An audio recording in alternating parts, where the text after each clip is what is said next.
வணக்கம், வணக்கம் அருண் தமிழ் உறவுகளே எப்படி இருக்கீங்க? ஜெஃப்ரிக்கு ரெட் கார்டு கிடைக்குமா? அப்படிங்கிற ஒரு சந்தேகம் எல்லாருக்குமே இருக்கு. அப்படி பார்த்தா ஜாக்குலினுக்கு கூட ரெட் கார்டு குடுக்கணுங்க. ஏன்னா அன்ஷிதாவ அடிக்க போயிட்டாங்க அப்படிங்கிற மாதிரியான ஒரு செய்தி.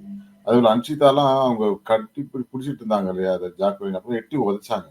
அதுக்கு ரெட் கார்டு குடுக்கலாமா? அப்படிங்கிற அடுத்த ஒரு கேள்வி. அதேபோல முத்துவோட இரட்டை வேடம் கலைந்து விட்டது அப்படிங்கிறது தான். ஏன்னா ரயான டார்கெட் பண்ணோங்கிறச்ச ரயான் கேட்ட ஒரு கேள்விக்காக அங்கிருந்து ஓடியே போய் விட்டார் அப்படிங்கிற மாதிரி சில விஷயங்கள் நடந்தது. பிக் பாஸ் தமிழ் ஓட்டுல நம்ம நிறைய விஷயங்கள் பண்ணோம். இதுல ரஞ்சித் வெளில போவாரு அப்படிங்கிற ஒரு விஷயமும் தெரியுது. பட் டபுள் எவிக்ஷனா இருக்குமா அப்படிங்கிற ஒரு சந்தேகம். இது எல்லாத்த பத்தி விரிவாவே பார்க்கலாம். அதுக்கு முன்னாடி உங்களுடைய கருத்துக்கள் வரவேற்கப்படுகின்றன. அதேபோல நம்ம சேனலை லைக் பண்ணுங்க, சப்போர்ட் பண்ணுங்க, சப்ஸ்கிரைப் பண்ணுங்க. உங்க நண்பர்களுக்கு மறக்காம ஷேர் பண்ணுங்க. ஜெஃப்ரியோட ஆட்டம் அப்படிங்கிறது